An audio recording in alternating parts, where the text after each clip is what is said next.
Hare Krishna, Prabhuji, we can't hear you.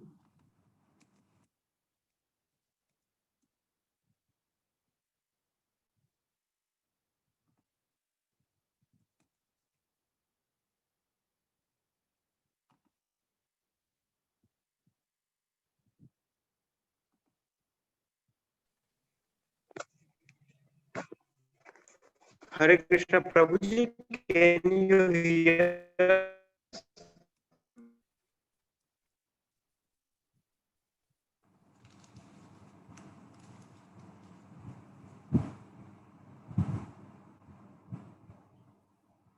Hare Krishna, Prabhuji, can you hear me? Yes, Prabhuji, I can hear. Can you hear me? Yeah. So आज की हमारी zoom class में मैं ISKCON मंदिर राजकोट के प्रमुख श्री वैष्णव सेवा प्रभु जी की तरफ से गोवर्धन प्रभु जी का हार्दिक स्वागत करता हूं। आज का हमारा विषय है कुंती माता की प्रार्थना भाग 7। तो अब ज्यादा समय न लेते हुए मैं गोवर्धन प्रभु जी से विनती करूंगा, कृपया आज की क्लास स्टार्ट करें। हरे कृष्णा प्रभु, हरे कृष्णा माता जी। तो हम जय राधा माधव से शुरू करेंगे। जय राधा माधव कुंज बिहारी, जय राधा माधव कुंज बिहारी, जय गोपी जनवल्लभा गिरिवरधारी, जय गोपी जनवल्लभा गिरिवरधारी, यशोदानंदन व्रज जनरंजन, यशोदानंदन व्रज जनरंजन, यमुना तीरा वनचारी, यमुना तीरा वनचारी, जय राधा माधव कुंज बिहारी, जय राधा माधव कुंज बिहारी। हरे कृष्ण कृष्ण कृष्ण हरे हरे, हरे राम राम राम हरे हरे, हरे कृष्ण कृष्ण कृष्ण हरे हरे, हरे राम राम राम हरे हरे, हरे कृष्ण कृष्ण कृष्ण हरे हरे, हरे राम राम राम हरे हरे, हरे कृष्ण कृष्ण कृष्ण हरे हरे, हरे राम राम हरे हरे, हरे कृष्ण कृष्ण कृष्ण हरे हरे, हरे राम राम हरे हरे, हरे कृष्ण कृष्ण कृष्ण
कृष्ण हरे हरे हरे राम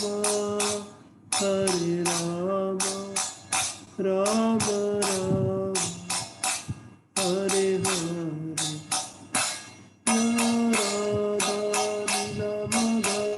राधा नीलमाधव श्री राधे जय राधा कुंज बिहारी राधा कुंज बिहारी श्री राधे जय जगन्नाथ जय जगन्नाथ जय बालदेवा जय सुभद्रा जय रुक्मिणी देवी जय द्वारकाधीश जय रुक्मिणी देवी जय द्वारकाधीश जय सीताराम लक्ष्मण भक्त हनुमान जय सीताराम लक्ष्मण भक्त हनुमान जय गौरानिताय जय गौरानिताय जय गौरानिताय जय गौरानिताय निताय गौर हरि बोल हरि बोल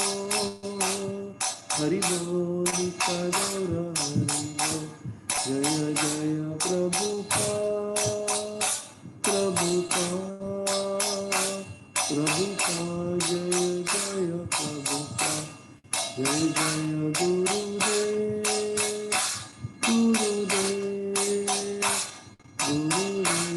जय जय गुरुदेव जय ओम विश्वपाल श्री श्री राधा नील माधव जी की जय श्री श्री राधा कुंज बिहारी जी की जय श्री रुक्मिणी देवी द्वारकाधीश की जय श्री जगन्नाथ बलदेव सुभद्रा मैया की जय सीताराम लक्ष्मण हनुमान जी की जय श्री श्री गौर निताय की जय शील प्रभुपाद की जय शील गुरुदेव की जय अनंत कोटि वैष्णव वृंद की जय निताय गौर प्रेमानंदी हरि हरि बोल। ओम नमो भगवते वासुदेवाय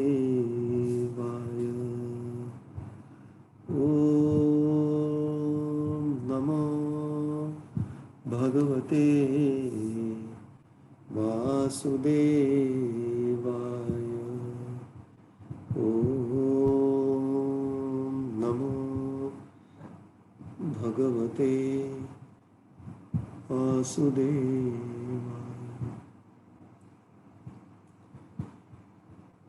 नारायणं नमस्कृत्य नरं चैव नरोत्तमं देवीं सरस्वतीं व्यासं ततो जयमुदीरये नष्टप्रायेषु अभद्रेषु नित्यं भागवत सेवया भगवती उत्तमश्लोके भक्ति भवति नैष्टिकी।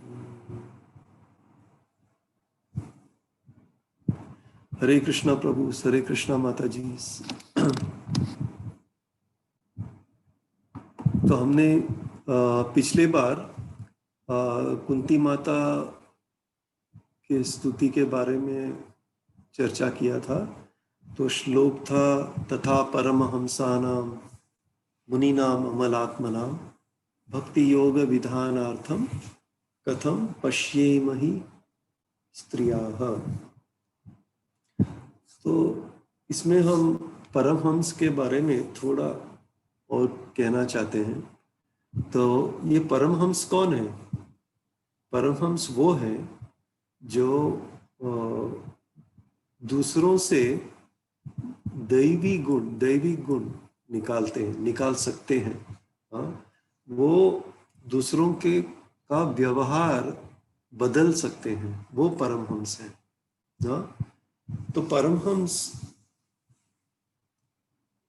एकदम पूरे वो कृष्ण पर निर्भर करते हैं परमहंस। हाँ, तो उनका गुजारा के लिए कोई काम नहीं करते हैं वो। हाँ, तो सिर्फ वो भिक्षा मांगते हैं। हाँ, हर एक घर में घर पर जाकर वो भिक्षा मांगते हैं। तो ऐसा एक साधु था, वो घर घर भटकता था और भिक्षा मांगता था। तो वैसे वो एक घर पर आया और दरवाजे पर खटखटाया। तो एक आदमी ने दरवाजा खोला। तो साधु ने उसको पूछा, भिक्षाम देही। तो अंदर इस आदमी की बीवी थी। तो उसने पूछा कि कौन आया है दरवाजे पर।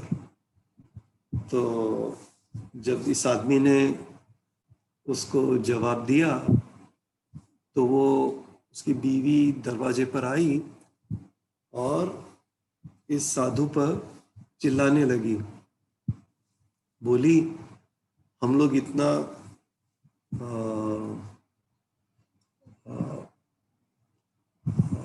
धन कमाने के लिए इतना तकलीफ लेते हैं, इतना बहुत काम करना पड़ता है हमको, हाँ, और हमारे गुजारे के लिए, और तुम इतने आलसी हो, सिर्फ भीख मांगते हो।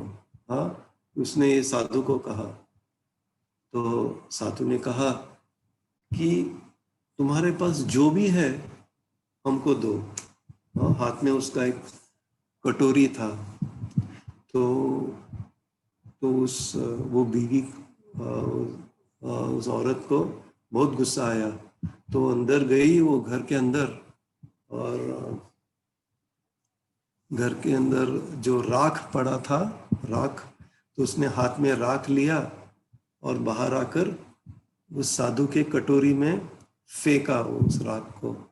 और उस कटोरी में पहले से कुछ खाना था, तो उसके ऊपर ही उसने वो राख फेंका। लेकिन इस साधु के हृदय में सिर्फ प्यार ही था और कुछ नहीं था। वो सिर्फ हंसा और बोला, माताजी बहुत बहुत धन्यवाद। आज से आपका आध्यात्मिक जीवन शुरू हो गया है। आज से आपका आध्यात्मिक जीवन शुरू हो गया है। क्यों? क्योंकि आपने भगवान की सेवा में कुछ दिया। तो ये मेरी खुशी है। तो साधु ने कुछ गलत नहीं समझा और दिल में कुछ उसने बुरा नहीं माना। तो सिर्फ उसकी वो उस औरत की अच्छाई का ही कामना किया उसने, साधु ने। हाँ, तो ये हमको जानना चाहिए कि जो परमहंस हैं, साधु हैं, जब हमारे पास आते हैं कुछ मांगने के लिए, हाँ, वो हमारे ही भलाई के लिए मांगते हैं। हाँ, जब परमहंस हमसे कुछ मांगते हैं तो वो हमारे ही भलाई के लिए मांगते हैं। हाँ, तो उनको कुछ नहीं चाहिए, वो तो खुश हैं। जो भी है उनके पास और या नहीं है उनके पास, हाँ, उससे वो खुश हैं। हाँ, उनको कुछ फर्क नहीं पड़ता है कि हमको कुछ मिले या ना मिले, उनको कोई फर्क नहीं पड़ता है। हाँ, तो वो खुश रहते हैं। वो सिर्फ हमारे भलाई ही चाहते हैं। हाँ, तो हर एक परिस्थिति में वो यही सोचते हैं कि हम भगवान की सेवा में कैसे लगे रहें और हम दूसरों को कैसे भगवान की सेवा में लगाएं। ये परमहंस है। हाँ, तो ये उनका सोच है। तो इनका विश्वास और इनका इतना दृढ़ विश्वास है और एहसास है, तो इसकी वजह से वो हमेशा वो शांतिपूर्वक जीते हैं, हमेशा शांतिपूर्वक। भगवान के ऊपर पूरा विश्वास है उनका। हाँ, तो अगर कोई हमारा मित्र है और जो हमारी अच्छाई की कामना रखता है, हाँ, तो उनसे हम प्रेम कर सकते हैं, प्यार कर सकते हैं। हाँ, लेकिन अगर किसी ने हमसे अन्याय किया हो, हाँ, अन्याय किया हो, तो उनको कैसे माफ करें? अगर किसी का दिल एकदम शुद्ध हो तो वो ही उसको माफ कर सकता है और कोई नहीं माफ कर सकता। हाँ, हम लोगों को बहुत मुश्किल मुश्किल होगा, हम सिर्फ अन्याय के बारे में सोचते रहेंगे, लेकिन अगर दिल शुद्ध हो तो हम तुरंत माफ कर सकते हैं। तो ये परमहंस का गुण है। तो हमने ये गुण महाराज में भी देखा। महाराज हमेशा हंसते थे, हंसते रहते थे। जब भी देखा महाराज को हमेशा हंसते थे, और हम भी खुश हो जाते थे महाराज के संग में। हाँ, और एक चीज उन्होंने हम सबको दिया, हाँ, उसको क्या कहते हैं? अनकंडीशनल लव, हाँ, शर्त रहित प्यार। हाँ, तो इसका एग्जैक्ट अनुवाद मुझे मालूम नहीं है, लेकिन शर्त रहित प्यार उन्होंने हमको दिया महाराज ने। परमहंस थे। तो ये सच्चे संतों का ये गुण है, सच्चे संतों का। कुंती देवी में भी ये गुण था। हाँ, तो इसीलिए जो एकदम निष्ठावान है, हाँ, इस भक्ति के मार्ग पर जो एकदम निष्ठावान है, हाँ, तो वो जान सकते हैं कि एकदम उच्चतम ज्ञान का खजाना अगर हमको प्राप्त करना है तो सिर्फ कुंती माता का अनुसरण करें और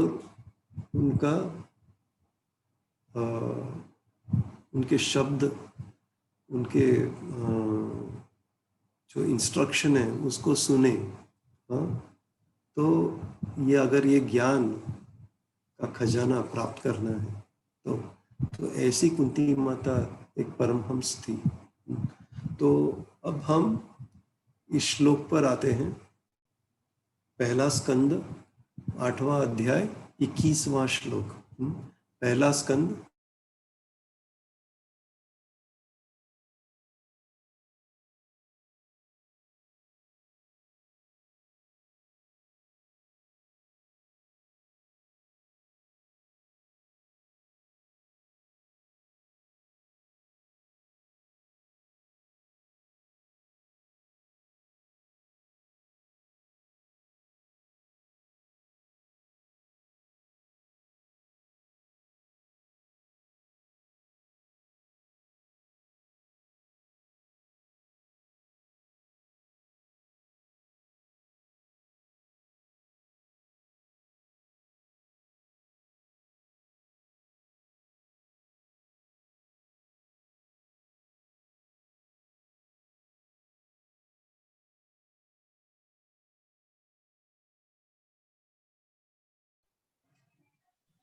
Hare Krishna. Maybe due to some reason, technical reasons, Govardhan Prabhu has left meeting. We are contacting him and he will join together. Don't leave the meeting, please.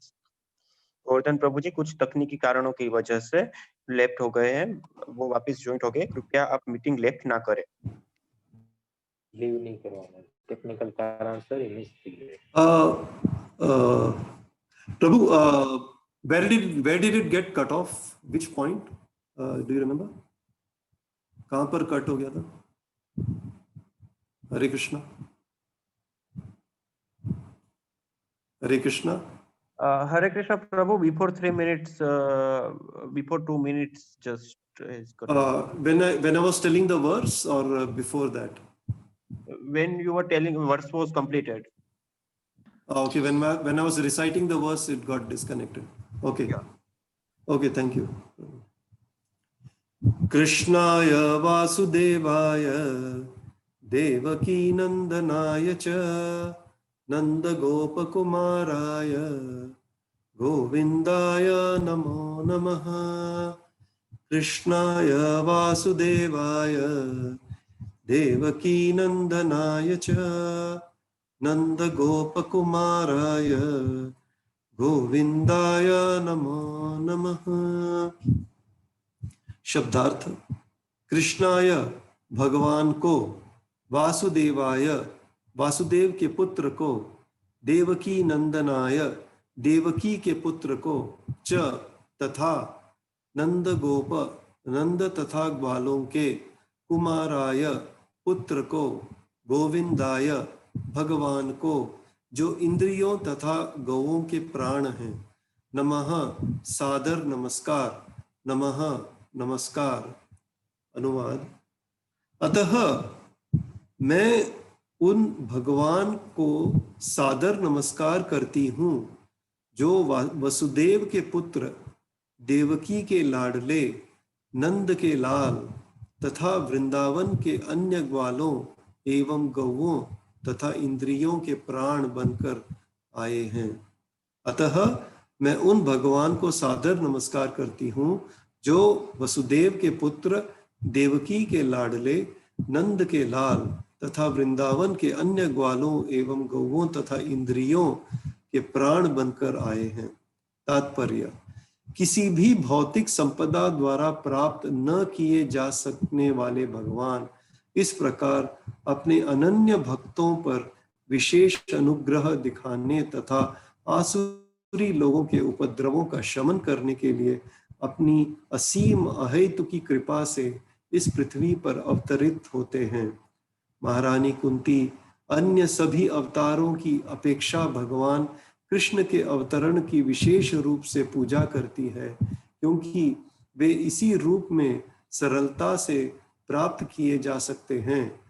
Ram अवतार में वे बचपन से ही राजा के पुत्र बने रहे, लेकिन कृष्ण अवतार में राजा के पुत्र होते हुए भी उन्होंने अपने असली माता पिता राजा वसुदेव तथा महारानी देवकी के संरक्षण को जन्म से ही त्याग दिया और यशोदा माई की गोद में चले गए, जिससे उनकी बाल लीलाओं के कारण अत्यंत पावन वृंदावन की पुण्य भूमि में वे सामान्य ग्वाल बाल का अभिनय कर सकें। अतएव भगवान कृष्ण भगवान राम की अपेक्षा अधिक दयालु हैं।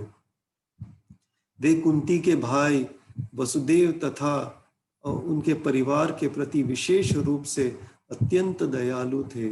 यदि कृष्ण वसुदेव तथा देवकी के पुत्र रूप में जन्म न लिए होते तो महारानी कुंती उन्हें अपना भतीजा मानकर इतने वात्सल्य भाव से उन्हें संबोधित न कर पाती। किंतु अधिक भाग्यशाली तो नंद और यशोदा हैं, जिन्होंने भगवान की बाल लीलाओं का रस लूटा, जो अन्य लीलाओं से अधिक मनोहारी है। ब्रजभूमि वृंदावन में प्रदर्शित की गई उनकी बाल लीलाओं के समान अन्य कुछ नहीं है, जो चिंतामणि धाम के नाम से ब्रह्म संहिता में वर्णित मूल कृष्ण लोक में हो रही उनकी सनातन लीलाओं का एक नमूना है। भगवान श्री कृष्ण ब्रजभूमि में अपने दिव्य पार्षदों तथा साज सामग्री के साथ स्वयं अवतरित हुए थे। इसलिए श्री चैतन्य महाप्रभु ने पुष्टि की है कि ब्रजभूमि के वासियों के समान अन्य कोई भाग्यशाली नहीं है, और उनमें भी गोपियां विशेष रूप से भाग्यशालिनी हैं, क्योंकि उन्होंने भगवान की प्रसन्नता के लिए अपना सर्वस्व न्यौछावर कर दिया। वे नंद तथा यशोदा के साथ, ग्वालों के साथ तथा विशेष रूप से ग्वाल बालों एवं गौओं के साथ अपनी लीलाओं के कारण गोविंद कहलाए। गोविंद रूप में भगवान ब्राह्मणों तथा गौओं के प्रति विशेष सदैव हैं, जिसका अर्थ है कि मानवीय संपन्नता बहुत कुछ इन्हीं दो बातों पर निर्भर करती है। एक तो ब्राह्मण संस्कृति तथा दूसरी गोरक्षा। जहाँ इन दोनों का अभाव रहता है, वहाँ भगवान कृष्ण कभी प्रसन्न नहीं होते। शील प्रभुपाद की जय। ओम अज्ञानतिमिरान्धस्य ज्ञानाञ्जनशलाकया चक्षुरुन्मिलितं येन तस्मै श्रीगुरवे नमः। श्रीचैतन्यमनोभीष्टं स्थापितं येन भूतले स्वयं रूप कदा मह्यं ददाति स्वपदान्तिकं। वन्देऽहं श्रीगुरो श्रीयुतपदकमलं श्रीगुरुन् वैष्णवांश्च श्रीरूपं साग्रजातं सहगण रघुनाथान्वितं तं सजीवं साद्वैतं सावधूतं परिजनसहितं कृष्णचैतन्यदेवं श्रीराधा कृष्णपादान् सहगण ललिता श्रीविशाखान्वितांश्च। हे कृष्ण करुणा सिंधु दीनबंधु जगत्पते गोपेश गोपिकाकान्त राधाकान्त नमोस्तुते। तप्त कांचन गौरांगी राधे वृंदावनेश्वरी वृषभानुसुते देवी प्रणमामि हरिप्रिये। नमो महावदन्याय कृष्ण प्रेम प्रदायते कृष्णाय कृष्ण चैतन्य नाम्ने गौरत्वशे नमः। वाञ्छाकल्पतरुभ्यश्च कृपा सिन्धुभ्य एव च पतितानां पावनेभ्यो वैष्णवेभ्यो नमो नमः। जय श्री कृष्ण चैतन्य प्रभु नित्यानंद श्री अद्वैत गदाधर शिवासादि गौर भक्तवृंद। हरे कृष्णा कृष्णा कृष्णा हरे हरे हरे राम राम राम हरे हरे। हरे कृष्णा प्रभु, हरे कृष्णा माता जी।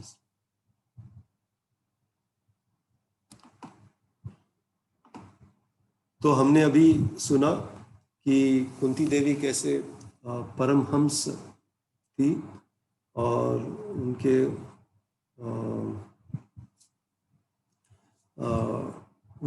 उनसे हम बहुत कुछ सीख सकते हैं।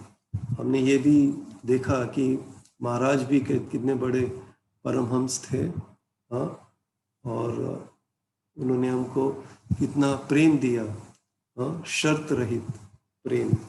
तो ये संतों, सच्चे संतों का गुण है। तो ये ध्यान में रख के हम आगे बढ़ेंगे। तो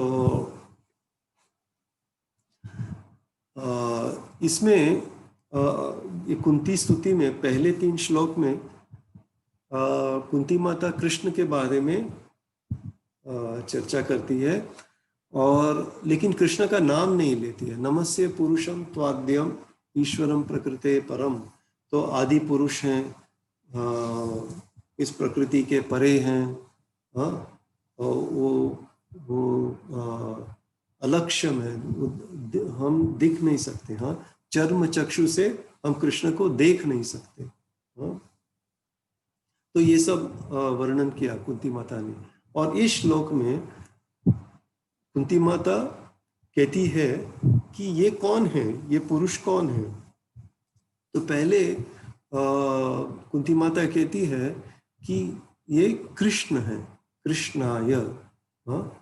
और अच्छा, कृष्ण के नाम के पर बहुत से लोग हो सकते हैं जिनका नाम कृष्ण है कि नहीं। जैसे गुजरात में शाह बोलेंगे तो कैसे मालूम पड़ेगा कौन सा शाह है, हाँ, पटेल, शाह। तो इस नाम से बहुत से लोग हैं, हाँ। तो और कुछ और ज़्यादा जानकारी चाहिए हमको, तो ये जानने के लिए कि ये आदमी, ये पुरुष कौन है। तो कृष्णाय, उसके बाद कुंती माता कहती है वासुदेवाय। कृष्ण वासुदेव यानी कि वसुदेव का पुत्र, हाँ। तो अभी थोड़ा और जानकारी मिला हमको। कृष्ण है, हाँ, और फिर वसुदेव हैं, वसुदेव के पुत्र हैं। और वसुदेव के पुत्र, वसुदेव को भी बहुत से पुत्र हो सकते हैं, हाँ, बच्चे हो सकते हैं। तो और कौन है? देवकी नंदनाय च, देवकी, हाँ, देवकी के पुत्र। और फिर कौन है? नंद के पुत्र, हाँ, नंद। और गोप कुमाराय, हाँ, और गोप के मित्र, हाँ, और गोविंदाय नमो नमः। इस गोविंद को मैं नमस्कार करती हूँ, तो इसमें एकदम क्लियर है, हाँ, एकदम क्लियर है कि कृष्ण कौन है, भगवान कौन है। पूरा एड्रेस लिखा है इसमें, इस श्लोक में, हाँ, भगवान का पूरा एड्रेस है इसमें। तो एकदम पहुंच सकते हैं हम गोलोक वृंदावन, सिर्फ ये एड्रेस हाथ में रख के हम कृष्ण तक पहुंच सकते हैं, हाँ। तो कुंती माता कृष्ण को पहले क्या कहती है? कृष्णाय, हाँ। अभी सभी लोग, हाँ, आकर्षक होना चाहते हैं। कैसे आकर्षक होना चाहते हैं? हाँ, सुंदरता से, ज्ञान से, बल से, प्रसिद्धि से, धन से या त्याग से भी आकर्षक होना चाहते हैं। इन चीजों से हमको आकर्षण होता है, हाँ। कोई सुंदर है तो आकर्षण होता है हमको, किसी के पास ज्ञान है तो वो हमको आकर्षित करता है। बल हो, प्रसिद्धि हो, धन हो, त्याग भी हो तो भी हमको आकर्षित होता है। हमको इन चीजों से हम आकर्षित हो जाते हैं। कृष्ण ये सब जो 6 समृद्धि हैं, हाँ, ये सब परिपूर्ण है, हाँ, ये सब 100% है कृष्ण में। क्योंकि ये 100% कृष्ण में है, इसीलिए कृष्ण सबसे ज्यादा आकर्षक है। सबसे ज्यादा आकर्षक कौन है? कृष्ण है, हाँ। उनमें सुंदरता भी 100% है, ज्ञान भी 100% है, बल भी 100% है, प्रसिद्धि है, धन है, हाँ, त्याग भी है 100%। तो ऐसे हैं कृष्ण। कुंती माता कहती है कृष्णाय।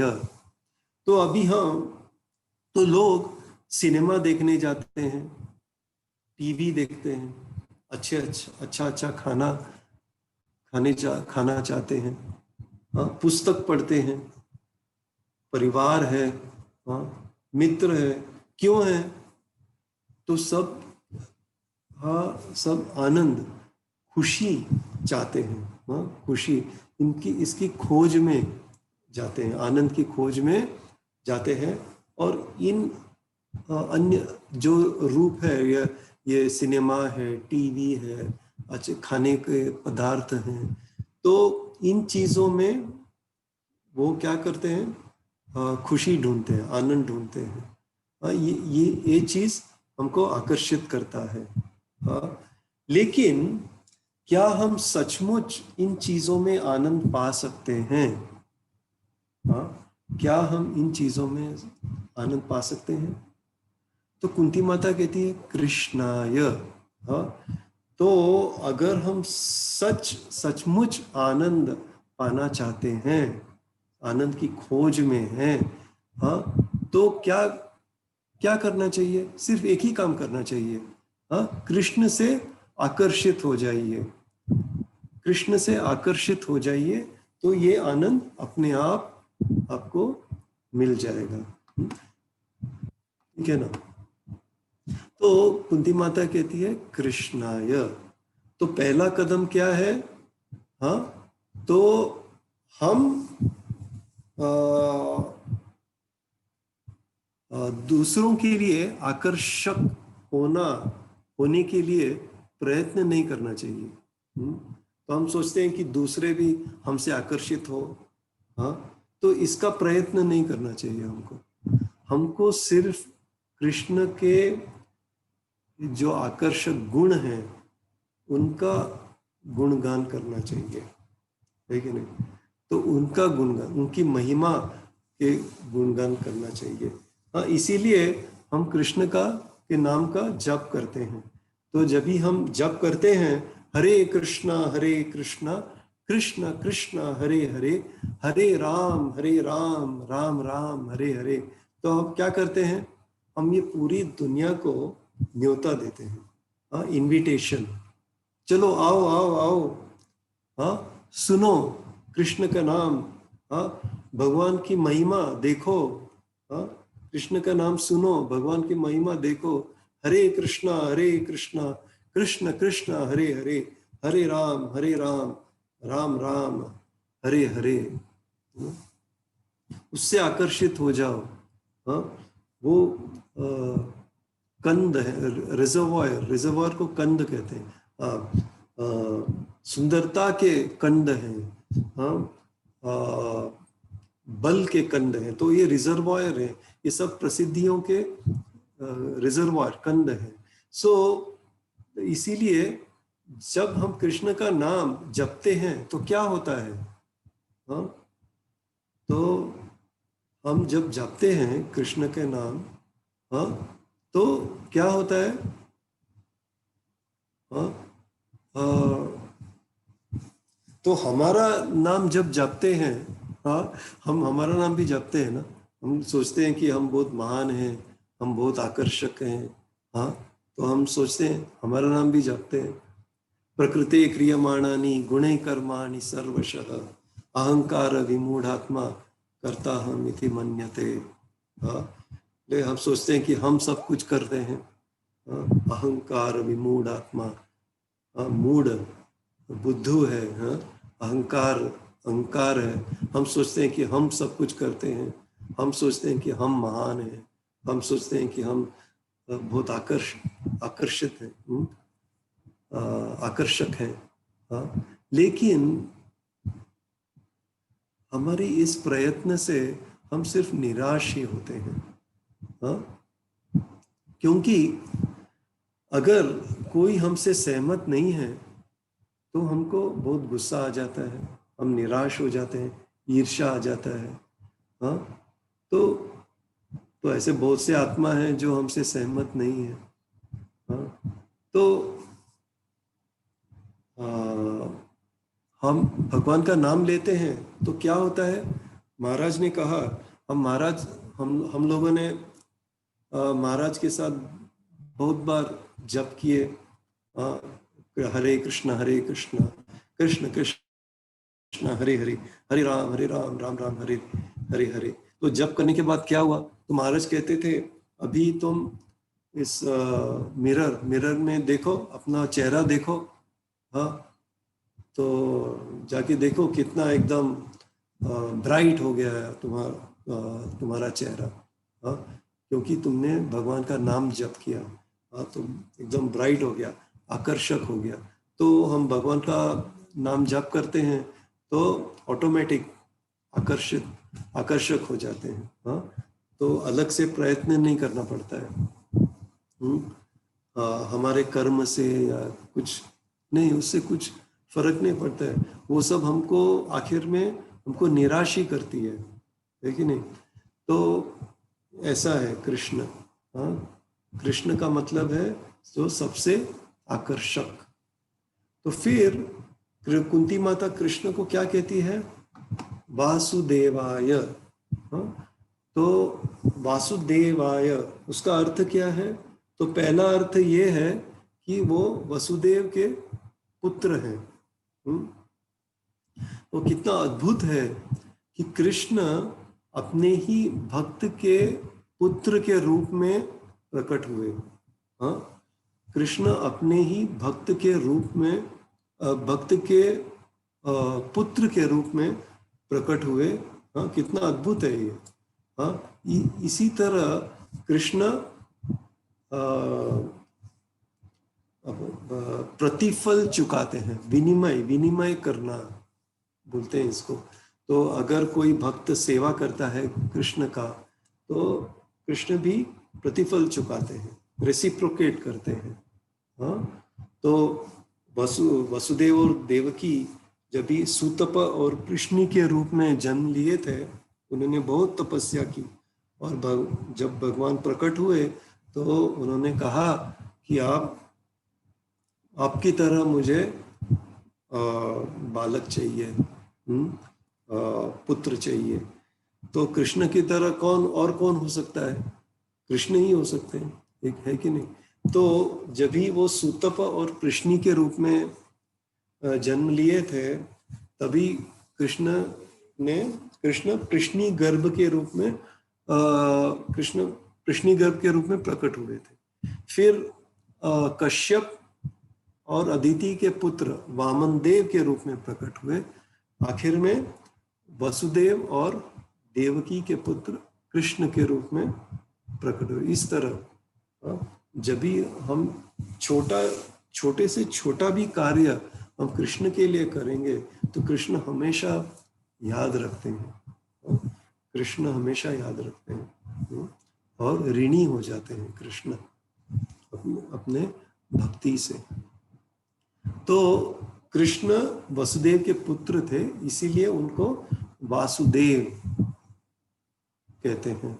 वासुदेव जैसे स्वयंभुवा मनु हैं तो उनके पुत्र स्वायंभुवा मनु हैं, तो ऐसे है संस्कृत में। वासुदेव का और एक अर्थ है जो है कि सभी जगह में व्यापक है। सभी जगह इस पूरे जगत में व्यापक है। तो कृष्ण भगवद गीता में कहते हैं वेदाहम समतीतानि वर्तमानानि चार्जुन भविष्यानि च भूतानि माम तु वेद न कश्चन। 7वां अध्याय 26वां श्लोक। वेदाहम समतीतानि, हे अर्जुन, श्री भगवान होने के नाते मैं जो कुछ भूतकाल में घटित हो चुका है, जो वर्तमान में घटित हो रहा है और जो आगे होने वाला है, वह सब कुछ जानता हूँ।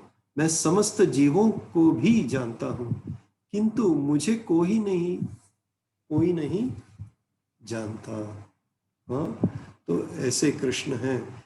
तो कृष्ण भावनामृत, कृष्ण भावना जो है वो भी सर्वव्यापक है, सभी जगह व्यापक है।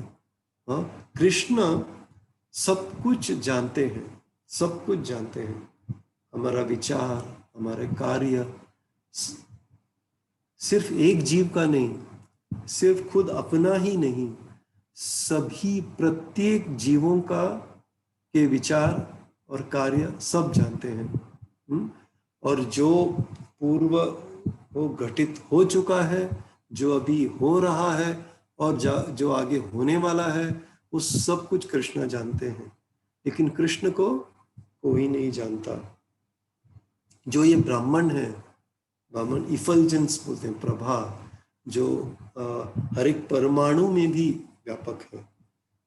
हाँ, ये जो प्रभा है परमाणु में भी व्यापक है। भगवान सभी जगह है, भगवान महान है। अणोरणीयान महतो महीयान, कठोपनिषद में है। 1-2-20वां श्लोक। तो अणोरणीयान महतो महीयान, तो कृष्ण एकदम महान है। जो बड़े से बड़े हैं, जो सबसे बड़े हैं इस जगत में, उनसे भी बड़े हैं कृष्ण। और जो छोटे हैं, सबसे छोटे, उनसे भी छोटे कृष्ण। कुछ भी हो सकते हैं, कोई भी रूप धारण कर सकते हैं। हाँ, और वो ब्राह्मण के रूप में बहुत बड़े हैं और फिर परमात्मा के रूप में भी हैं, सबके हृदय में। हाँ, सभी जीवों के हृदय में है। तो कृष्ण अंदर भी है, बाहर भी है, अंतर बहिर अवस्थितम। हाँ, लेकिन हमारे बुद्धि से कृष्ण को समझा नहीं जा सकता। हाँ, और एकदम घोर तपस्या से, दान से, इससे कृष्ण को हम जान नहीं सकते। हम बहुत ही छोटे हैं, कृष्ण बहुत ही बड़े हैं। हमारे इस भौतिक जगत में हमारे प्रयत्न से हम क्या जान सकते हैं? लेकिन हमारे निष्ठा से कृष्ण प्रसन्न हो जाते हैं, हमारे निष्ठा से। और फिर भगवान हम अपने आप को प्रकट करते हैं हमारा निष्ठा देखकर। तो कृष्ण सर्वव्यापक ही नहीं, उनके बहुत से गवाह भी हैं। गवाह, हाँ, तो हमारे कार्य जानने के लिए व्यापक तो हैं, गवाह भी हैं उनके। हाँ, तो वो खुद व्यक्तिगत रूप में उनको आने की जरूरत नहीं है, उनके एजेंट हैं, प्रतिनिधियां हैं, हाँ वो भी कृष्ण को जानकारी देते रहते हैं, हाँ जानकारी देते रहते हैं। हाँ हमारे जो कंप्यूटर है घर में या ऑफिस में, उसमें बहुत से जानकारी हैं उसमें। और आप कल्पना कीजिए कृष्ण का कंप्यूटर कितना बड़ा और कितना कार्यक्षम होगा, कितना कुशल कार्यक्षम होगा कृष्ण का कंप्यूटर। हाँ बहुत ही बड़ा है कृष्ण का कंप्यूटर, और लगातार उसमें जानकारी आता रहता है और उसका विश्लेषण होता रहता है। हाँ लगातार। कृष्ण अचिंत्य हैं, कृष्ण के बारे में हम कल्पना भी नहीं कर सकते हैं। तो भागवतम कहता है, भागवतम में लिखा है मुह्यंती ते कवयोपि ही। हाँ जो बड़े बड़े विचारक हैं, महान विचारक हैं, वो भी व्यग्र हो जाते हैं, उलझन में पड़ जाते हैं, वो कृष्ण को जान नहीं सकते। लेकिन कृष्ण हमारे बारे में सब कुछ जानते हैं। हाँ तो इसका वास्तविक उपयोगिता क्या है, प्रैक्टिकल एप्लीकेशन जो है, वास्तविक उपयोगिता इसका क्या है हमारे जीवन में। महाराज हमको हमेशा ये सीखने को कहते थे, हाँ हम लोगों को भागवतम से वास्तविक उपयोगिता क्या है। सिर्फ श्लोक, पहले महाराज कहते थे कि श्लोक याद करो, हाँ श्लोक याद किया, हाँ तो हम महाराज के पास जाते थे, बोलते थे हाँ महाराज हमको ये श्लोक याद है। तो फिर पहले महाराज खुश हो जाते थे। अगर दूसरे तीसरे बार महाराज के पास जाएं तो महाराज पूछते थे हमको इसका अनुवाद क्या है, हाँ इसका मतलब क्या है, ऐसे पूछते थे महाराज। तो इस तरह हमको महाराज सिखाते थे कि ये सिर्फ भागवतम सिर्फ बात करने की चीज नहीं है, हाँ हवा में नहीं है, हाँ एकदम धरती पर है, और इसको हम अपने जीवन में, हमको अपने जीवन में डालना चाहिए भागवतम। हाँ तो ये सोचिए, ये चोर का उदाहरण, हाँ अगर ये चोर है, चोर क्या करता है, चोरी करता है, हाँ लेकिन अगर वो पुलिस आसपास है, अगर पुलिस आसपास है तो क्या वो फिर भी वो चोरी करता रहता है? अगर पुलिस है तो वो क्या करता है, वो एकदम सावधान हो जाता है, हाँ क्योंकि पुलिस का नजर है उसके ऊपर, है कि नहीं। पुलिस जो ये चोर की जो हरकतें हैं उनके ऊपर पुलिस नजर रखता है, तो इसके लिए वो बहुत सावधान हो जाता है, एकदम उसका जो व्यवहार है जो वो बदल जाता है, हाँ। लेकिन ये पुलिस है जो इस चोर का लगातार नजर नहीं रख सकता, हाँ अपने व्यक्तिगत रूप से या मशीन के द्वारा उसके ऊपर लगातार निगरानी नहीं रख सकता वो, है कि नहीं, हाँ लेकिन कृष्ण रख सकते हैं। तो भागवतम में श्लोक है 6 स्कंद 1 अध्याय 42वां श्लोक। सूर्योऽग्निखं मरुद्देवः सोम संध्याहनी दिशः कंकु स्वयं धर्म इति ये ते धैर्यस्य साक्षिणः। सूर्य, अग्नि, खम, मरुत, देव, सोम, संध्या, अहनी यानी कि दिन और रात, दिशा कम पानी, कु धरती, स्वयं, ये सब ध्यान रखते हैं हम पर। सूर्य, अग्नि, सब, और आखिर में हमारे दिल में कौन है, हमारे हृदय में परमात्मा बसे हैं। तो हमारे ये परमात्मा से हम कभी अलग हो सकते हैं? नहीं, कृष्ण हमारे साथ हमेशा है। तो ये जीव जो इस भौतिक जगत में है वो एकदम वो सोचता है कि मैं छिपकर या गुप्त रूप से मैं कुछ कार्य कर सकता हूँ। हाँ, कि मेरे जो बुरे कर्म हैं कोई देख नहीं सकता। हाँ, लेकिन हम शास्त्रों से जान सकते हैं कि बहुत से गवाहे हैं, जैसे कि सूर्य है, अग्नि है, आकाश है, वायु है, चंद्र है, देवतागण है, हाँ, शाम है, दिन है, रात है, दिशाएं हैं, पानी है, धरती है, और आखिर में परमात्मा, खुद परमात्मा है हमारे साथ, जो हृदय में निवास करते हैं। तो कोई गवाहों की कोई कमी नहीं है। हाँ, गवाहों की कोई कमी नहीं है। हम दूसरे जीवों से हम बच सकते हैं कभी कभी, लेकिन कृष्ण से कभी बच नहीं सकते। ये गवाह भी हैं, कृष्ण भी हैं, भगवान भी हैं। हाँ, तो इसीलिए ये जीव क्या, जब ये उच्च ग्रह प्रणाली, हायर प्लैनेटरी सिस्टम, उसमें ऊपर उठाए जाते हैं, या और नीचे जो निचला वो ग्रह प्रणाली है उनको उधर भेजा जाता है, जो नरक है। हाँ, क्यों?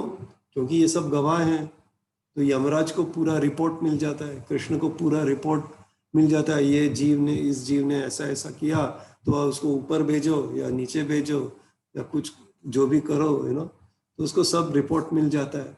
हाँ, इसमें कोई विसंगतियां नहीं है। हाँ, कोई कुछ नहीं है, सब एकदम परफेक्ट है।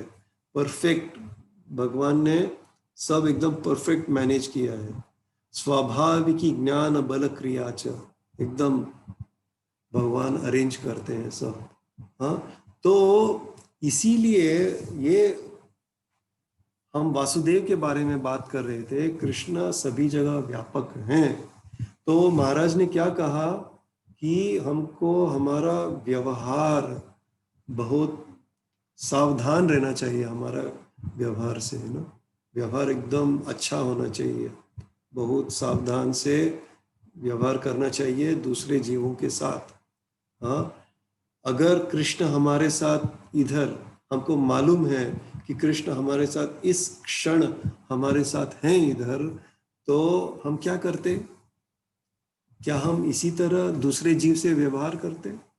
हाँ, इसी तरह दूसरे जीव से गुस्सा करते, या उसका बुरा भला कहते, या उसके मारते? नहीं। हाँ, नहीं, हम बहुत ही सावधान रहते हैं। कृष्ण के सामने अगर हैं तो हमारा व्यवहार एकदम अच्छा रहेगा। हाँ, रहेगा, है कि नहीं? हाँ, इसी तरह हमारा विचार और हमारा कार्य को शुद्ध करना चाहिए, कृष्ण की याद करके। कृष्ण वासुदेव है, वासुदेव। हाँ, सर्वव्यापक, सर्व जगह में व्यापक है। तो हमारा सोच, हमारा विचार, हमारे कार्य सब शुद्ध होना चाहिए। कृष्ण हमेशा उनको देखते रहते हैं, परमात्मा के रूप में हमेशा हमारे साथ हैं। हालांकि हम सोचेंगे कि अरे मैं इस कमरे में अकेला हूँ, इस घर में अकेला हूँ, लेकिन परमात्मा हमारे साथ हमेशा है, सब कुछ जानते हैं वो। इसीलिए महाराज ने कहा इंग्लिश में, obedience means constant remembrance of Krishna. इसीलिए महाराज ने कहा आज्ञाकारिता, इसका मतलब, आज्ञाकारिता का मतलब क्या है? सतत कृष्ण का स्मरण करना। अगर हम कृष्ण का सतत स्मरण करेंगे तो हम कृष्ण के आज्ञा का पालन करेंगे। ये आज्ञाकारिता का मतलब है। गुरु का भी आज्ञा हमेशा पालन करना चाहिए। ऐसा नहीं कि हाँ, गुरु ने ये दूसरा शिष्य को कहा, हमको नहीं कहा, ऐसा नहीं है। हाँ, ऐसा एक जनरल इंस्ट्रक्शन भी है जो सभी लोग करते हैं, जैसे कि 16 माला जाप करना चाहिए। सर्टन कॉमन इंस्ट्रक्शन जो है वो उनका हम पालन करना चाहिए। और लेकिन जो प्रत्येक शिष्य को महाराज को शिक्षण देते हैं तो उसका हम लोग एकदम आज्ञा का पालन करना चाहिए, है कि नहीं? तो इसी तरह से जो भी गुरु या जो गुरु हमको कहते हैं वो गुरु कौन है? परमात्मा ही जो हमारे सामने प्रकट, जब परमात्मा हमारे सामने प्रकट हो जाता है वो हमारा गुरु है, गुरु के रूप में प्रकट होता है परमात्मा। तो इसके लिए जो गुरु कहते हैं उसका भी हमको आज्ञा, उस आज्ञा का भी पालन करना चाहिए जितना हम कृष्ण का आज्ञा का पालन करते हैं। बहुत ही सीरियस। कृष्ण तभी खुश होते हैं जब हम गुरु के आज्ञा का पालन करते हैं, ये बहुत इम्पोर्टेंट है। अगर कृष्णा के आज्ञा का भी पालन न करें लेकिन गुरु का आज्ञा तो जरूर पालन करना चाहिए, एकदम इम्पोर्टेंट है। तो ऐसा है।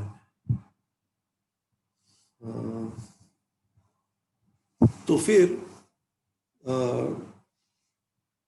कृष्ण, कुंती माता कहती है देव कृष्णाय वासुदेवाय देवकी नंदनाय च, देवकी नंदनाय च। कृष्ण देवकी को आनंद देते हैं। कुंती माता इस तरह कृष्ण की महिमा के बारे में बात करती है कि कृष्ण अजम हो या अनबॉर्न, आपका जन्म नहीं होता, फिर भी आपने देवकी के पुत्र के रूप में जन्म लिया। ये कैसे हो सकता है?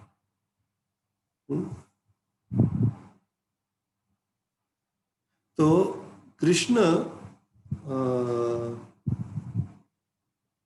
is a source of everything.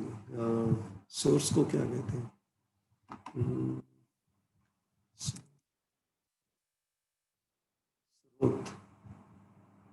मूल कारण। कृष्ण इस सभी चीजों का मूल कारण कृष्ण है। कृष्ण ही सृष्टि करते हैं सब चीजों का, है कि नहीं? ओके, सो कृष्ण को अगर हम देवकी नंदन कहते हैं तो कृष्ण बहुत ही खुश हो जाते हैं। देवकी नंदन, कृष्ण को अगर हम देवकी नंदन कहें तो कृष्ण बहुत ही खुश हो जाते हैं। क्योंकि कृष्ण को भक्तों का संग करना बहुत ही आनंद देता है। कृष्ण को भक्तों का संग लेना, संग करना बहुत ही आनंद देता है। वो अनादिम है, ओरिजिन कृष्ण ओरिजिन है सबके। और कृष्ण को सबके क्या कहते हैं? सुप्रीम फादर, सुप्रीम फादर, पिता है हमारे। तो ये ठीक है, ये हमारा आध्यात्मिक जीवन का शुरुआत है। तभी हम कहते हैं कि भगवान सबके पिता है, अहम बीज प्रद पिता। लेकिन ये पिता और बच्चे का रिश्ता क्या है? तो बच्चा क्या कहता है पिता को? हमको ये दो, हमको वो दो, हमको ये चाहिए, हमको वो चाहिए, हमेशा कहता रहता है ना। अगर तकलीफ में पड़ गया, तो मुझे मदद करो। तो बच्चा पिताजी से हमेशा लेता रहता है, हमेशा लेता रहता है। लेकिन देवकी ने कृष्ण को पिता के समान नहीं माना। देवकी ने कृष्ण को अपना बेटे के समान माना। और माँ का नेचर क्या है? माँ का नेचर को क्या कहते हैं?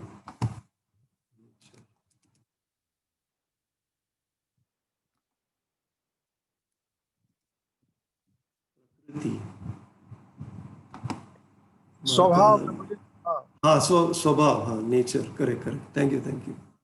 सो स्वभाव, तो माँ का स्वभाव क्या है?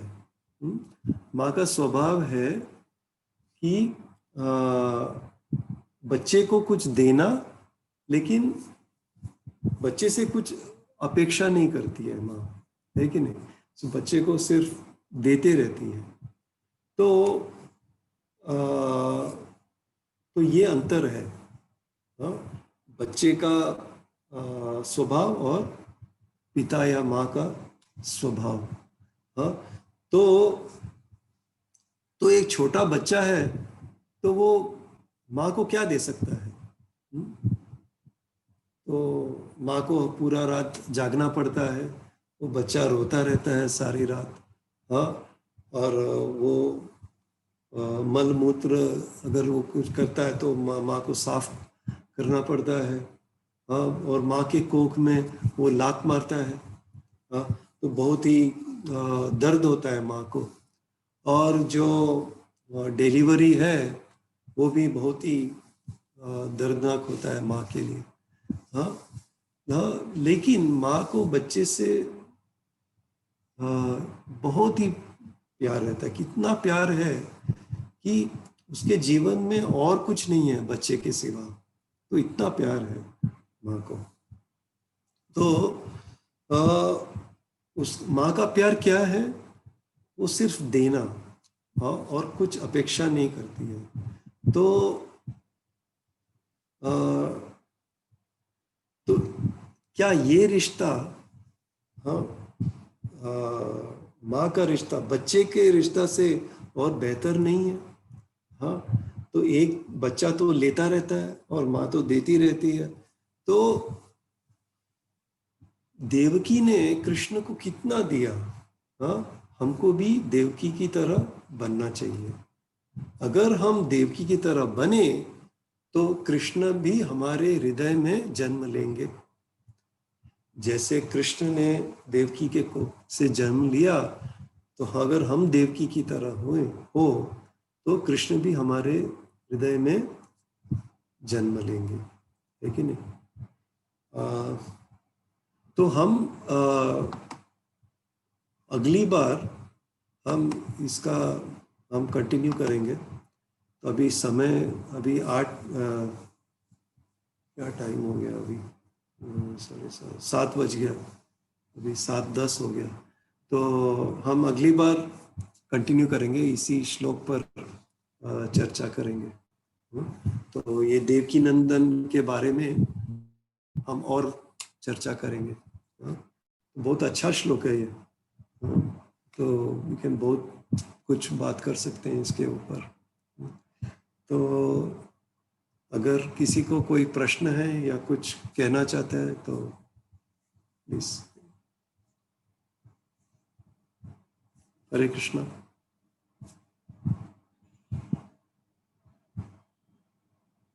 हरे कृष्णा।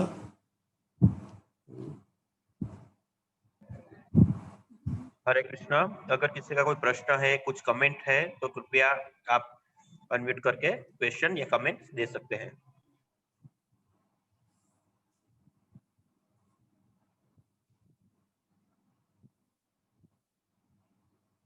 ओके, तो अगर कोई प्रश्न नहीं है तो फिर हम अगली बार कंटिन्यू करेंगे इसी श्लोक पर।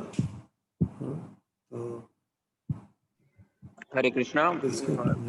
तो अब हम नेक्स्ट टाइम कंटिन्यू तो करने ही वाले हैं, लेकिन कल जो हमारा सर्वेश्वर प्रभु जी का लेक्चर था और उसमें लास्ट के 5 मिनट्स में तकनीकी प्रॉब्लम के वजह से प्रभु जी, हमारे वैष्णव प्रभु जी का क्वेश्चन का आंसर नहीं दे पाए थे। तो अभी सर्वेश्वर प्रभु जी जॉइंट ही है, तो मैं उनसे रिक्वेस्ट करूंगा कि सिर्फ 2 मिनट का अगर उनके पास समय है तो वो इसमें वो आंसर कंटिन्यू करें।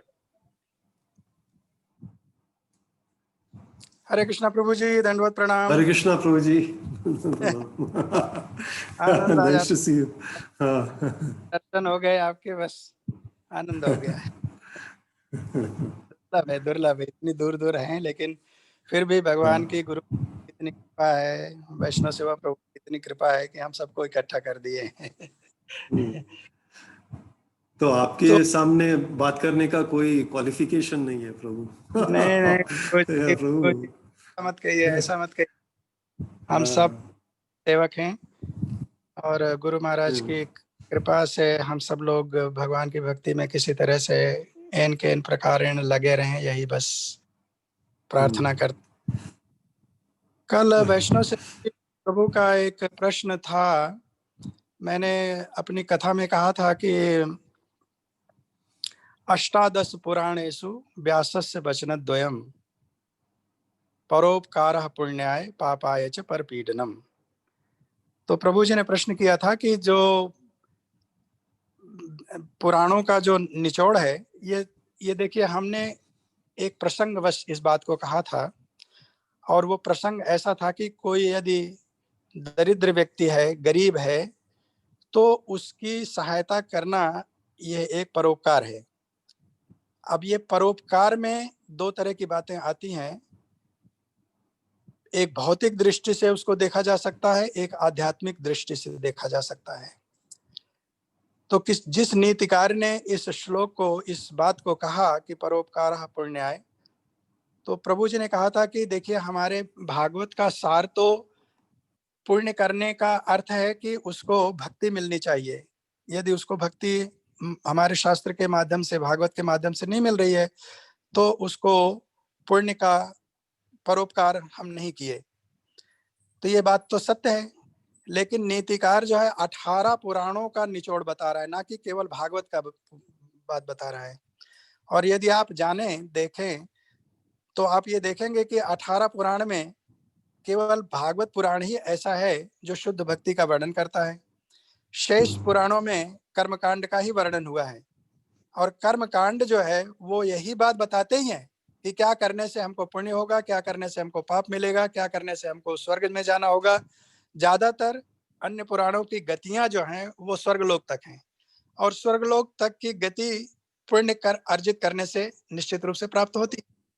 तो प्रसंगवश यहाँ पर जो नीतिकार ने कहा वो बिल्कुल ठीक कहा है, लेकिन यदि हम उसको आध्यात्मिक दृष्टि से देखें, तो यदि आप किसी भूखे व्यक्ति को भोजन देते हैं तो आप उसका उपकार तो कर रहे हैं, लेकिन उपकार में दो चीजें आती हैं। उसका उपकार भौतिक दृष्टि से और आध्यात्मिक दृष्टि से, दोनों ही दृष्टि से करना चाहिए।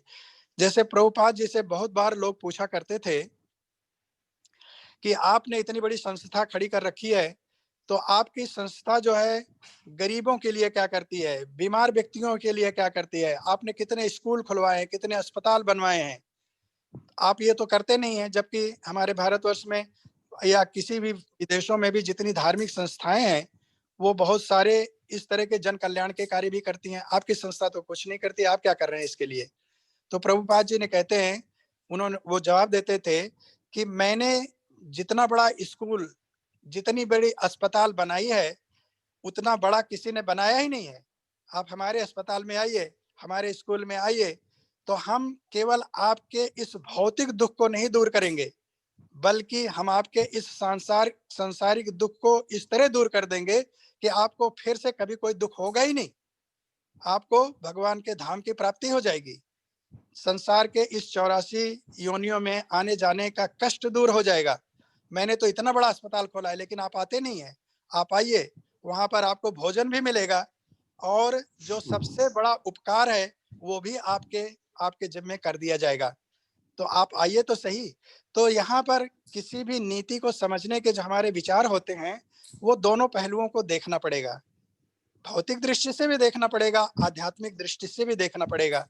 इस श्लोक के माध्यम से यदि हम देखें कि परोपकारः पुण्याय पापाय च परपीडनम, अपने में बिल्कुल सत्य है कि किसी भी व्यक्ति के प्रति आप कोई भी उपकार का काम करते हैं, कोई भी भलाई का काम करते हैं, तो उससे आपको पुण्य तो प्राप्त होता है। अब वो पुण्य कोई भक्त अगर उसको देखेगा तो वो सोचेगा कि हमको इस पुण्य का फल नहीं चाहिए, क्योंकि मैं करता नहीं हूँ। उसके प्रति हमने जो कुछ भी किया, भगवान ने हमको प्रेरणा दे करके करवाया, इसलिए मैं करता नहीं हूँ, उसका पुण्य मुझे नहीं चाहिए। लेकिन सांसारिक दृष्टि से यदि कोई व्यक्ति उस कार्य को करेगा तो वो कहेगा कि मैंने किया है और इसका मैंने उपकार किया है, तो उसका उसको फल मिलेगा और उस फल से उसको स्वर्गीय गति तक प्राप्ति हो सकती है, वहां से उसको पुनः वापस आना पड़ेगा। तो जो जो कॉन्टेक्स्ट होता है किसी चीज का, जो संदर्भ होता है, उस संदर्भ के अनुसार हमको नीतियों का विवेचन करना चाहिए। जैसे भगवान राम के प्रति एक नीति कही जाती है, असंभवम हेम मृगस्य जन्म तथापि रामो लुलुभो मृगाय प्रायः समापन्न विपत्ति काले धियोपि पुंसाम मलिनः भवन्ति। अब इसको दोनों दृष्टियों से देखना होगा, इस नीति श्लोक को, भौतिक दृष्टि से और आध्यात्मिक दृष्टि से। भौतिक दृष्टि से यह है कि सोने के मृग का जन्म लेना असंभव है। सभी जानते हैं कि कहीं सोने का मृग पैदा नहीं होता है, फिर भी भगवान राम की बुद्धि जो है वो उस पे मोहित हो गई। तो नीतिकार इस पे शिक्षा देना चाहता है कि जब विपत्ति आने वाली होती है तो बड़े बड़े लोगों की बुद्धि जो है मलिन हो जाती है। तो चूंकि आने वाली भगवान राम के जीवन में आने वाली विपत्ति है, रावण सीता माता का हरण करने वाला है, बहुत सारे युद्ध होने वाले हैं, तो वो विपत्ति जो आने वाली है उसकी वजह से भगवान की बुद्धि हरण हो गई। लेकिन एक आध्यात्मिक व्यक्ति से अगर पूछा जाएगा तो वो कहेगा सब गलत बात है, भगवान है, वो तो राम है, वो तो सब जानते हैं, वो उनकी बुद्धि कैसे मलिन हो सकती है। वो जानते हैं कि उनको आगे लीला करनी है, तो उस लीला की भूमिका वो तैयार कर रहे हैं। तो यह एक ही श्लोक में दोनों अर्थ निकाले जाते हैं। इसी तरह से पिछले वाले श्लोक में परोपकारा पुण्याय में भी यदि हम श्रीमद् भागवत के माध्यम से हम अपना कल्याण करते हैं और यदि उसके ज्ञान को किसी दूसरे को देते हैं तो हम उसके प्रति परोपकार करते हैं। भगवान चैतन्य ने भी कहा है कि हमको परोपकार करना चाहिए। भारतवर्ष में जिसने जन्म लिया है वो अपना कल्याण करे और अपने साथ साथ इस भक्ति के दान को दूसरे को भी दे करके उसका भी कल्याण करे। तो इसका अर्थ यही था। और प्रभु जी कल पूछ रहे थे कि इसको परोपकार कैसे माना जा सकता है, जबकि जो पुराणों में उसको परोपकार या पुण्य के रूप में उसको कैसे देखा जा सकता है, जबकि वास्तव में हमारे जो पुराण हैं या भागवत जी हैं, उनको किसी को दान दिया जाए तो उससे उसका महाकल्याण होता है। तो बिल्कुल ठीक है, वो महाकल्याण तो हो ही रहा है, उसको आप चाहे उपकार कह लीजिए, चाहे परोपकार कह लीजिए, चाहे आत्यांतिक परोपकार कह दीजिए, वो हमारे अपने विचार के आधार पर है और जो संदर्भ वहां पर उपस्थित हुआ है उसके आधार पर है। तो हमारा जो संदर्भ था उस समय प्रवचन में वो था कि किसी गरीब व्यक्ति को यदि भोजन दिया जाता है तो उसके प्रति उपकार किया जा रहा है, और उस उपकार करने में यदि भक्त उसका उपकार कर रहा है, भोजन दे रहा है, तो उसको ये मान करके चलना चाहिए कि वो उसका वो प्रारब्ध था, भगवान ने उसको प्रेरणा दिया है, उसकी प्रेरणा से उस भूखे व्यक्ति को भोजन मिल रहा है। और भूखे व्यक्ति को ये सोचना चाहिए कि जो स्थिति उसके जीवन में आई हुई है वो भगवत कृपा से है, उसके प्रारब्ध से है, और उसका उपयोग वो कैसे भगवान की भक्ति के मार्ग में आगे चलने के लिए कर सकता है। तो ये श्री नारद जी महाराज ने कल के अपने उस प्रवचन में बताया था और इसी की चर्चा चल रही थी। तो इसी के बारे में जो प्रश्न था हम कल पूरा नहीं कर पाए थे उत्तर, क्योंकि हमारा कंप्यूटर जो है वो टेक्निकली कुछ दिक्कत दे गया था। तो ये था, और अगर कोई अन्य शंका है उसमें तो फिर हम उसके बारे में और सोच सकते हैं। हरे कृष्णा। हरे कृष्णा प्रभु जी। हरे कृष्णा, दंडवत प्रणाम। बहुत सुंदर दंडवत प्रणाम। बहुत सुंदर सुंदर ही एक्सप्लेनेशन किया आपने, बहुत सुंदर, बहुत अच्छा लगा। और इन मैं सुन रहा था, मैं गाड़ी चला रहा था इसलिए पूरा आपको फीडबैक नहीं दे पाया। बहुत सुंदर ये आप कर रहे हैं, विषय को प्रस्तुत कर रहे हैं। तो मेरे ख्याल से ऐसे हम मिलते रहेंगे और हम किया है बहुत सुंदर सेवा में। और इसमें नंबर्स का कोई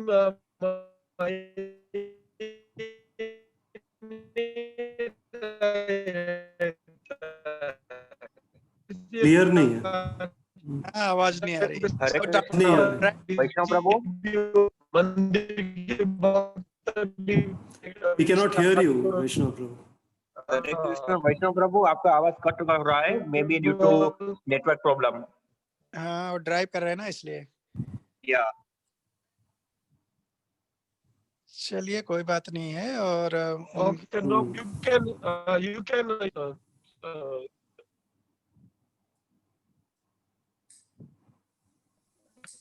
हरे कृष्णा। हरे कृष्ण तो प्रभु।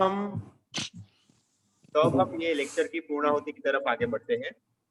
सबसे पहले मैं गोवर्धन प्रभु जी का खूब खूब धन्यवाद करना चाहता हूँ, जिन्होंने कुंती माता की प्रार्थना आज साथ, और उसमें भी आज जो श्लोक लिया, कृष्णा वासुदेवाय देवकी नंदनाय च नंद गोप कुमाराय गोविंदाय नमो नमः, हमारे महाराज जी का सबसे फेवरेट श्लोक है। और मेरे जैसे जो नए बच्चे आए हैं उनको तो महाराज जी हमेशा सिर्फ ये श्लोक और इसके बाद का श्लोक, नमः पंकज नाभाय नमः पंकज मालिने नमः पंकज नेत्राय नमस्ते पंकज झांगराय, ये 2 श्लोक ही रिसाइट करने का सबसे पहले कहते हैं। हमारे महाराज जी का, महाविष्णु गोस्वामी महाराज जी का सबसे फेवरेट श्लोक है ये। उस पे इतना सुंदर प्रवचन दिया, उसके लिए मैं गोवर्धन प्रभु जी का खूब खूब धन्यवाद करना चाहता हूँ। सर्वेश्वर प्रभु जी का, जिन्होंने कल का क्वेश्चन का आंसर इस लेक्चर में दिया, उनके लिए उनको भी मैं खूब खूब धन्यवाद करना चाहता हूँ। और हम सब की वापिस नेक्स्ट लेक्चर में मुलाकात होगी, गोवर्धन प्रभु जी से नेक्स्ट सेशन में मुलाकात होगी। तब तक के लिए सबको हरे कृष्ण। कल के लेक्चर की अनाउंसमेंट थोड़े दिन बाद सब ग्रुप्स में हो जाएगी, तब तक के लिए सबको हरे कृष्ण। हरे कृष्ण।